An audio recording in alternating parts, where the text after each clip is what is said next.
Kaibigan sa Kalusugan. Isang mainit na talakayan sa Kaibigan sa Kalusugan. Ako po si Richard Gomez kasama ating Senior Naturopathic Resident, si Jojo Gomez. Ako si Jose Rizal Gomez, isang certified naturopath practitioner naka-assign sa Batangas. At pag-uusapan natin ngayon ang tungkol sa chronic kidney disease. Karaniwan, hinahatulan na mag-dialysis. Ano ba ang chronic kidney disease? Ang chronic kidney disease, unti-unting hindi pag-function ng kidney. Ibig sabihin, gradual loss of renal function.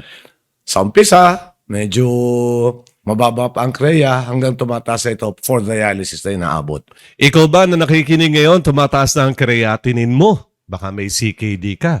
Yung iba naman, hindi creatinine na unang tumataas.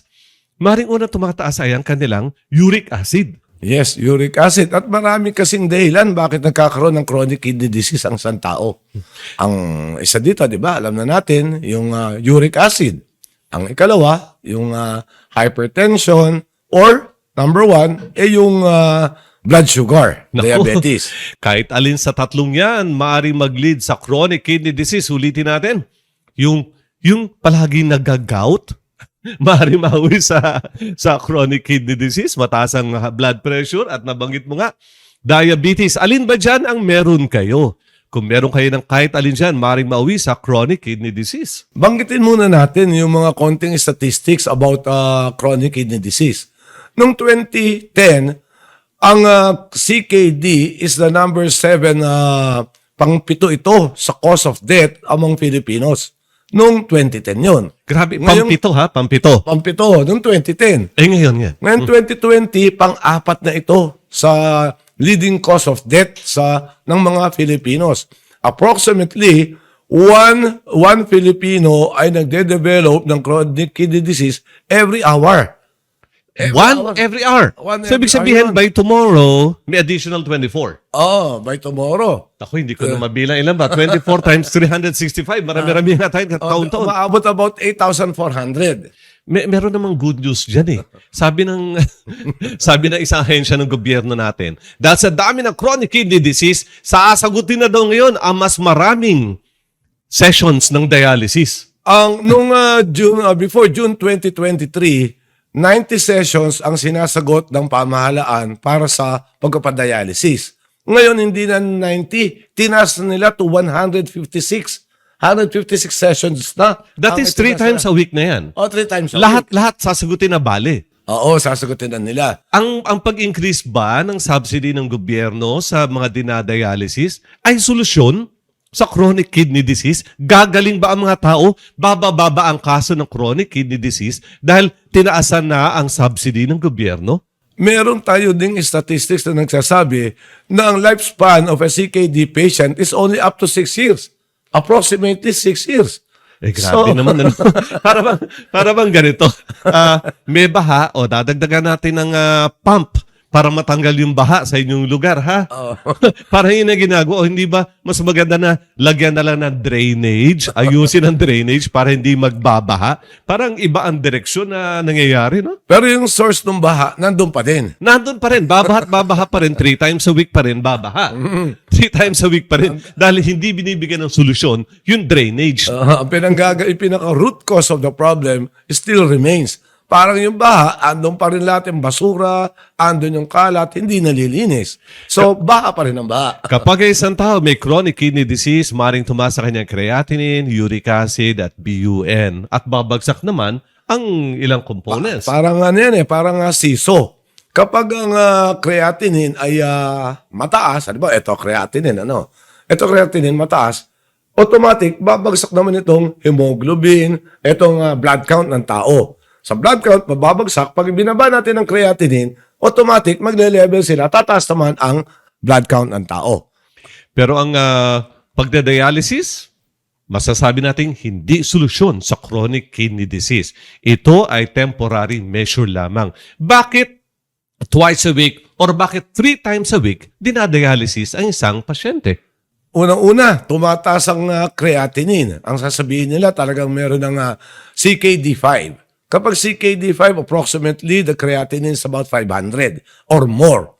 Ngayon, ang gagawin nila, 3 times a week ang dialysis. Eh di bababa yan. After dialysis, mababa yan. Oh, ngayon, mamaya mababa. Eh bukas, tataas na naman Pero ulit. bukas, 500 ulit. Kaya after 2 days, dialysis ulit. Oh, dialysis Kunyari, na naman. Monday, umaga, dindialysis ka. Mamaya tanghali, bababa. Mamayang gabi. Okay yan. Okay. Bukas, medyo mataas ulit. Pagdating ng Wednesday, ang taas na naman uli.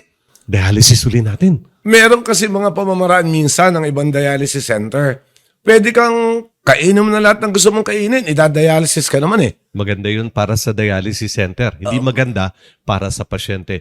Ikaw na may CKD5, nagda-dialysis ka once a week, twice a week, 3 times a week. Masaya ka na ba sa ginagawa mo? O gusto mong makalaya sa pagda-dialysis?